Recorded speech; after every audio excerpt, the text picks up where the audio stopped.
spin, I'll follow you until you love me.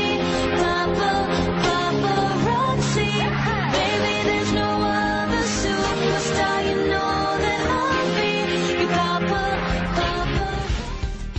Kelly's Court is back in session. On the docket today, the man behind the music hauling America's fame monster into court right now. A bad romance could cost Lady Gaga a small fortune, folks. Her ex-boyfriend, an established record producer, now claims that he is the one who discovered the pop megastar on the underground Manhattan music circuit, and that he is the one who gave her her stage name, Lady Gaga, saying it was entirely his idea. Problem is, the couple got involved romantically as well as financially. Then they broke up, and the Grammy winner kicked him off of the merchandising money train.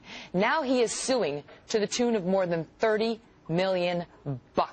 So could he get it? Let's ask our panel. Trial attorney Lee Armstrong and former prosecutor Jonna Spilbor. Afternoon, panel. Hi, guys. Afternoon. All right, so you heard her music, Paparazzi. This guy says he co-wrote that song with her and others, and now he wants to get paid. Jonna, does he have a case that he was treated unfairly by the lady?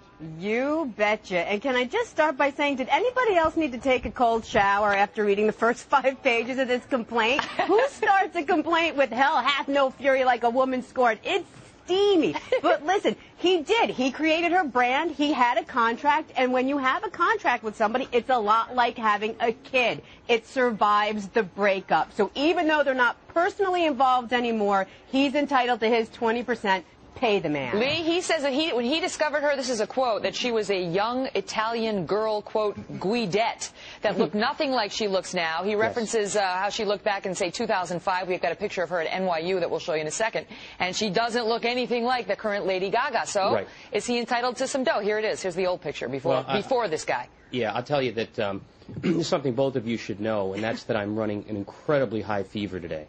I am not feeling well. And the only prescription, the only cure, is more Gaga. I'm just wild about the Gaga.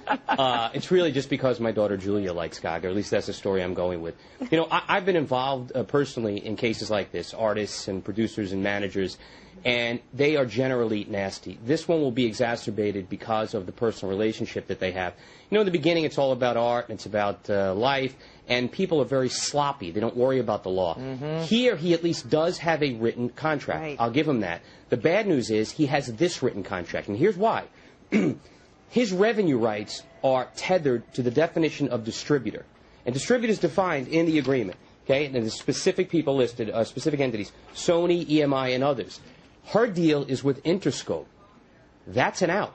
That's going to be a real hurdle for him. Her distributor is not listed in his contract. Okay, so even if that's the case, though, Jonna, does he have an equitable argument? I mean, he says he plucked her out of obscurity, that she was taking the bus to see him in New Jersey. Nobody had ever heard of her. He's the one who sort of gave her her name, gave her her look, moved her more into sort of the dance, the pop field, as opposed to hard rock. Look at, somebody had to be behind this imaging. He says it was him, this guy Rob Fusari. So does he have an equitable argument that he deserves more than he's getting? It sure is a great story, and I think he has more than an equitable argument, because let's not forget, she actually paid him checks that represented what he's asking for, 20% commission against whatever royalty she was making. And how do you like this? What about her trying to kind of sneakily buy him off by writing a check for $300,000 and then putting in the fine print, "This pays you off in full court and satisfaction"? You can't do that, only if you're in small claims court. That tells me that she knows she owes him. You know, Johnny, you should listen to Gene Simmons' analysis. I love Gene Simmons. Yeah, and where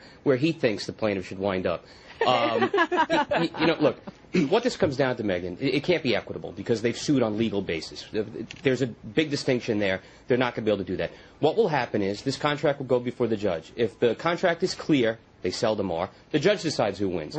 The contract is going to be deemed ambiguous. At that point, other evidence will come in, other people, other emails. What did you mean by this? What did distributor mean? That'll add some flavor to it. Eventually, this is going to degenerate into a battle of the accountants. And he's going to get paid, isn't he, though, Lee? Once they have the contract ruled ambiguous, then the parties settle. And this guy, I mean, he's been paid something like $600,000. Very difficult. But now he wants $30 million. I mean, she's a huge star right now, but I don't know that she's worth $30 million yet. Might he get anything near that in a settlement, Lee, and then Jonna? No, I don't think he will. I think that he'll wind up getting something. The emotions here are going to run high.